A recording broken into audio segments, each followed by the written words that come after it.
അതെ. ഓണസദ്യക്ക് വെള്ളരിക്കയും പാവയ്ക്കയും വെണ്ടയ്ക്കയും ഒക്കെ വെച്ച് നമ്മൾ കിച്ചടി ഉണ്ടാക്കാറുണ്ടല്ലോ.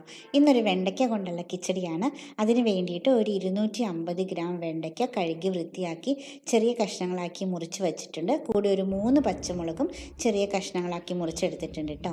ഇനി ഒരു പാൻ വെച്ചിട്ട് പാൻ ചൂടായി വരുമ്പോഴത്തേക്കും അതിലേക്ക് നമുക്കൊരു 2 ടേബിൾ സ്പൂൺ വെളിച്ചെണ്ണ ചേർക്കാം. വെളിച്ചെണ്ണ ചൂടായി വരുമ്പോഴത്തേക്കും ഒരു 1/4 ടീസ്പൂൺ കടുകിട്ട് അത് പൊട്ടി വരുമ്പോഴത്തേക്കും ഒരു 3 ചുമന്ന മുളകും കറിവേപ്പിലയും ചേർത്ത് മൂത്ത് വരുമ്പോഴേക്കും അരിഞ്ഞു വെച്ച വെണ്ടയ്ക്കയും പച്ചമുളകും ചേർത്ത് നല്ല പോലെ വഴറ്റിയെടുക്കണം. നല്ല ക്രിസ്പായിട്ട് വഴറ്റിയെടുക്കണം കേട്ടോ. വെണ്ടയ്ക്ക വഴന്ന് വരുമ്പോഴത്തേക്കും നമുക്ക് തേങ്ങാക്കൂട്ട് തയ്യാറാക്കാം. അതിന് വേണ്ടിയിട്ട് ഒരു മിക്സറിലേക്ക് ഒരു 3 ടേബിൾ സ്പൂൺ ഗ്രേറ്റഡ് കോക്കനട്ട് ചേർത്തിട്ടുണ്ട്. അതിലേക്ക് ഒരു 3 ടീസ്പൂൺ തൈരും കൂടെ ചേർത്ത് നല്ല വെണ്ണ പോലെ അരച്ചെടുക്കണം. അരച്ച് കഴിഞ്ഞതിന് ശേഷം നമുക്കൊരു 1/4 ടീസ്പൂൺ കടുകിട്ട് ജസ്റ്റ് ഒന്ന് അരച്ചെടുക്കണം. ഒരുപാട് അരയരുത് കേട്ടോ. വെണ്ടയ്ക്ക നല്ല പോലെ ക്രിസ്പായിട്ടുണ്ട്. അതിലേക്ക് തേങ്ങാക്കൂട്ട് ചേർത്ത് ഒന്ന് ജസ്റ്റ് മിക്സ് ചെയ്ത് കൊടുത്തതിന് ശേഷം 1 കപ്പ് കട്ടി തൈര് ചേർക്കണം കേട്ടോ. ഇനി ആവശ്യത്തിന് ഉപ്പും ചേർത്ത് ചെറിയ തീയിൽ ജസ്റ്റ് ഒന്ന് ചൂടാക്കുക.